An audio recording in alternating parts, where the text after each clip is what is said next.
Viewers আসসালামু আলাইকুম, কেমন আছেন সবাই? আশা করি সবাই ভালো আছে। তো আজকে আমি চলে এসেছি আমার ইউটিউব চ্যানেল নতুন একটি ভিডিও নিয়ে আপনাদের মাঝে। তো সেই ভিডিওটি হচ্ছে সতর্কমূলক একটি ভিডিও। তো সেই ভিডিওর টপিক হচ্ছে যে যারা ইউটিউবে সাবস্ক্রাইব কিনতে চান, লাইক ভিউ কিনতে চান, তারা অবশ্যই এই ভিডিওটিতে মনোযোগ সহকারে ফোকাস করবেন। তো ভিডিওটিতে বলবো আমি কিছু টিপস নিয়ে, যেটা আপনাদের চ্যানেল দাঁড় করাতে অনেক সুবিধা হবে। তো আমি সবার প্রথমেই বলবো, ইউটিউবে কোনো সময় লাইক সাবস্ক্রাইব কিনতে যাবেন না, কারণ এটা হচ্ছে থার্ড পার্টি অ্যাপ্লিকেশন থেকে কিনবেন, যার ফলে আপনার আইডিতে অনেক বাজেভাবে এফেক্ট পড়বে, যেটা ইউটিউব চ্যানেল আপনার ক্ষতি হতে পারে আপনার আইডিতে। তো ভিউয়ার্স, বেশি কথা না বলে আমি আমার আইডি দিয়েই আপনাদেরকে সরাসরি দেখাবো।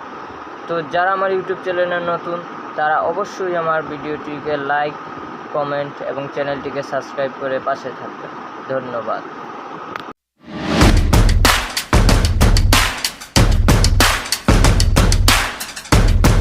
তো ভিউয়ার্স, দেখতে পাচ্ছেন আমার আইডিতে চলে আসলাম। আইডিতে চলে আসার পর দেখতে পাচ্ছেন এখানে 64টা ভিডিও এবং 398 জন সাবস্ক্রাইবার আমার বর্তমানে আছে। কিন্তু না ভিউয়ার্স, একটু আগে ছিল আমার 412 জন সাবস্ক্রাইবার। তো সেখান থেকে সাবস্ক্রাইবার আমার অনেক কমে গেছে, কারণ সেই থার্ড পার্টি অ্যাপ্লিকেশন থেকে আমি এই অর্ডারগুলো করেছিলাম সাবস্ক্রাইবার। তো আপনারা অবশ্যই সতর্ক হয়ে যাবেন, এরকম থার্ড পার্টি অ্যাপ্লিকেশন দ্বারা কোনো সময় প্রতারিত হওয়ার চেষ্টাও করবেন না, কারণ আপনি যদি না বুঝে থাকেন অবশ্যই এই ভিডিওটি দেখে বুঝে যাবেন। তো আমার আইডিতে চলে আসার পর আমি স্টুডিওতে যদি এসে দেখাই, দেখতে পাচ্ছেন এখানে আমার 191 জন আপনার উঠেছিল, যেটা আপনার র্যাঙ্ক থেকে কমে গেছে, যেটা একবার মাইনাস পয়েন্টে আছে। তো এইটার কারণই হচ্ছে সেই থার্ড পার্টি অ্যাপ্লিকেশন থেকে আমি ওয়াইটির সাবস্ক্রাইবার কিনেছিলাম। তো আমি বেশি কথা না বলে চলে যাব গুগল ক্রোমে। তো গুগল ক্রোমে আসার পর আমি দেখাবো সেই থার্ড পার্টি অ্যাপ্লিকেশন। তো ভিউয়ার্স, আমি দেখতে পাচ্ছেন আমি ওই অ্যাপ্লিকেশনটি প্রবেশ করছি, এবং প্রবেশ করার পর আপনাদেরকে সেই নামটাও দেখিয়ে দেবো, ওয়েলফার। সেই নামটি হচ্ছে ওয়েলফার। তো এইখানে দেখতে পাচ্ছেন বিভিন্ন সোশ্যাল মিডিয়া অ্যাকাউন্টে লাইক, সাবস্ক্রাইব এগুলো পাঠানো যায় এবং কিনা যায়। তো আসলে সেইগুলা ভুয়া, এবং প্রথমে আপনাদেরকে শো করবে সেই সাবস্ক্রাইবারগুলো, কিন্তু পরবর্তীতে আপনারা সেই সাবস্ক্রাইবার হারাবেন। যা এই অল্প সময়ের ভিতরে সাবস্ক্রাইবার হওয়া এবং মাইনাস হওয়াকে ইউটিউব কিন্তু ভালো চোখে দেখবে না, আপনার চ্যানেলটিকে মাইনাস পয়েন্টে এবং র্যাঙ্ক থেকে নামিয়ে দেবে। তো দেখতে পারতেছেন তার অ্যাপ্লিকেশনে আমি অনেকগুলা সাবস্ক্রাইবার অর্ডার করেছিলাম, যেটা থেকে আমি কিছু অল্প পেয়েছি, বাকিগুলো পাই নাই। তো দেখতে পাচ্ছেন এখানে অনেকগুলা সাইটের যে দেওয়া আছে, টিকটক, ফ্রি ফায়ার আর বিভিন্ন ফেসবুকের পেজ এবং ফেসবুক প্রোফাইল ভিউ, বিভিন্ন কিছু দেওয়া। তো অবশ্যই আমার ভিডিওটি দেখে আপনারা বুঝতে পারবেন যে আপনারা এইরকম থার্ড পার্টি অ্যাপ্লিকেশন থেকে কিনলে কী হয়। তো এরপরের কথা হচ্ছে ভিডিওটির র্যাঙ্ক। তো ভিডিওর যদি র্যাঙ্ক দেখাতে চাই, তাহলে ভিডিও কিভাবে আপনারা র্যাঙ্কে দিবেন। তো আমি যেভাবে ইউটিউব স্টুডিওতে চলে আসলাম, ইউটিউব স্টুডিওতে চলে আসার পর আমার ভিডিও আপলোডে ক্লিক করলাম, যেমন প্লাস আইকনে ক্লিক করার পর আমি আমার একটি ভিডিও সিলেক্ট করে দেখতে পাচ্ছেন এখানে আমি চলে আসলাম। তো এখানে হ্যাশট্যাগ দিয়ে শর্টস ভিডিও লিখে দিব, কারণ আমার এটা শর্টস।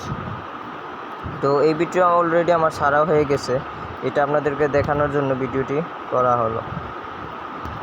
তো এরকম করে শর্টস লিখে দেওয়ার পর নিচে আপনার শর্টস আছে, যেটাতে ভিউ বেশি দেখবেন ওইটাতে আপনি ক্লিক করে বসিয়ে দেবেন। তো আমি যদি দেখাই, আমার একটি ভিডিও আপলোড করতে গেলাম, তো এখানে টিপ দিলাম আরেকটা ভিডিওতে, দিয়ে এখানে দেখবেন আপনার পাবলিশ করা আছে কিনা। তো এখানে যদি পাবলিশ করা থাকে অবশ্যই পাবলিশে থাকবে, এটা আপনি আপলোড করে দেবেন, যেভাবে আমি আপলোড করে দিয়েছি। তো এই ভিডিওটি আমার যেহেতু আপলোড করা আছে, তার জন্য ভিডিওটি আমি ডিলিট করে দিব, কারণ এটা রাখলে সমস্যা আছে। তো ভিউয়ার্স, যদি আপনারা ভিডিওটি র্যাঙ্কে দিতে চান তাহলে এই টেক্সটগুলো ব্যবহার করবেন এবং অবশ্যই ওয়াইটি স্টুডিও থেকে ভিডিও আপলোড করবেন, তাহলে আপনার ভিডিওটি র্যাঙ্ক ভালো হবে। তো ভিউয়ার্স, আশা করি সবাই এই থার্ড পার্টি অ্যাপ্লিকেশন সম্পর্কে সতর্ক হয়ে যাবে। তো এই ভিডিওটি ছাড়ার মূল কারণই হচ্ছে আপনারা সতর্ক হন, আপনাদের চ্যানেলটিকে এই থার্ড পার্টি হ্যাকার অ্যাপ্লিকেশন থেকে বাঁচান। তো দেখতে পাচ্ছেন ভিডিওর কোয়ালিটি, তো আমার ভিডিওর কোয়ালিটি দেখতে পাচ্ছেন থাম্বনেল বসে আমি ভিডিও আপলোড করি। যেভাবে আপনারা ভিডিও আপলোড করলে অবশ্যই ভিডিওটি র্যাঙ্কে যাবে আপনার। তো ভিডিওতে অবশ্যই লং ভিডিও হলে থাম্বনেল বসাবেন, আর শর্টস ভিডিও হলে থাম্বনেল বসাবার দরকার নেই। কিন্তু অন্য জনের আইডি থেকে বা অন্য কিছু থেকে ভিডিও ডাউনলোড করে ছাড়া যাবে না, কারণ কপি ভিডিও কোনো সময় ইউটিউব মনিটাইজেশন দেয় না। তো অবশ্যই নিজের ভিডিও হতে হবে, যেই ভিডিওগুলো আপনি ছেড়ে ভিউ আসবে, এবং অবশ্যই ভিউয়ের জন্য আপনার ভিডিও কোয়ালিটি ভালো হতে হবে। তো আমি 15 মিনিট আগে যে একটি ভিডিও ছেড়েছিলাম, যেটাতে 124 জন টোটালি, এই যে 153 জন ভিউ হয়ে গেছে, 20 মিনিট আগে ছেড়েছিলাম। তো এই আর 11টা লাইকও সাথে আছে। তো এটার কারণই হচ্ছে ওয়াইটি স্টুডিও থেকে ছেড়েছি এবং সঠিক নিয়মে ছেড়েছি, যেটা আপনারা ছাড়লে আমার মতন ভিডিওতে ভিউ আসবে। তো আশা করি সবাই ভিডিওটি বুঝতে পারছেন। ধন্যবাদ।